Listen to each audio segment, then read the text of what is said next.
Hello বন্ধুরা, তোমরা সবাই কেমন আছো? আশা করি সবাই ভালো আছো। অভিজিৎ ব্লগে নতুন একটি মিনি ব্লগে তোমাদের স্বাগত। তো 13 তারিখ মেসি কলকাতায় আসছে, মেসি জ্বরে আক্রান্ত হতে চলেছে কলকাতা। আর আজকে দেখতে পাচ্ছ চলে এসেছি আমার ব্যাকগ্রাউন্ডে, এই হচ্ছে লেক টাউনের ক্লক টাওয়ার।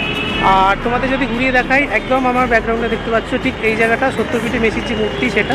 তো তাই জন্য দেখতে পাচ্ছ লেক টাউনের এই যে জায়গাটা, এইখানটা গোল পুরো বদলে গেছে। আর এই মাঠে এসেই ঠিক এই মনুমেন্টের সামনেই দেখতে পাচ্ছ মেসি এসে থামবে এবং তারপরে যে উদ্বোধন সেটা হবে। তো এই মুহূর্তে চলে এসেছি লেক টাউন, আর এই হচ্ছে লেক টাউনের ক্লক টাওয়ার। আর তার ঠিক উল্টো দিকে যেখানে লেক টাউনের আন্ডারপাস, ঠিক সেই জায়গাটা দেখতে পাচ্ছ খুব সুন্দর মেসির সবথেকে বড় অর্থাৎ 70 ফুটের মূর্তি দেখতে পাচ্ছ এখানে তৈরি হয়েছে। আর 13 তারিখ দুপুর 2টোয় মেসি এখানে এসে উদ্বোধন করবেন, তাই জন্য দেখতে পাচ্ছ খুব সুন্দর এখানে সাজানো হয়েছে। আর সামনে এখানে ক্রিসমাস উৎসব, তার সঙ্গে পৌষ পার্বণ পিঠেপুলি উৎসব হয়, তোমরা সকলেই জানো। তো তাই জন্য খুব সুন্দর চারদিকটা সেজে উঠেছে। তো ওইখানে দেখো খুব সুন্দর বড় একটা স্ক্রিন করা রয়েছে যেখানে মেসি সমস্ত খেলা চলছে, এবং তার সাথে সাথে সামনেই রয়েছে মূর্তি। এখানে লেখা রয়েছে মনুমেন্টো ডি মেসি, যেটা সুজিত বসু সান্নিধ্যে শিল্প মন্টিপাল 40 দিনে মাত্র তৈরি করেছেন।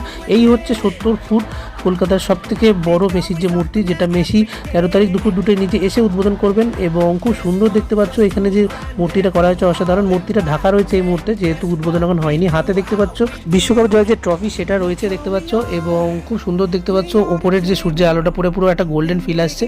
এবং তার সাথে সাথে পুরো মূর্তিটা দেখতে পাচ্ছ সূর্যের যেহেতু আলো পড়েছে, অসাধারণ সুন্দর একটা দেখতে পাচ্ছ গোল্ডেন যে ভাইব সেটা রয়েছে। তো 12 তারিখ কলকাতায় মেসি আসছে, এবং 13ই ডিসেম্বর সল্টলেক স্টেডিয়ামের পর এই শ্রীভূমিতে এসে তার 70 ফুটের যে মূর্তি দুপুর 2টোয় উদ্বোধন করবে। বন্ধুরা, তাহলে 13ই ডিসেম্বর দুপুর 2টোয় দেখা হচ্ছে একদম এই বেদির সামনে। আর ততক্ষণ ভিডিওটা কেমন আছে অবশ্যই জানিও। দেখতে থাকো অভিজিৎ ব্লগ। বাই বন্ধুরা।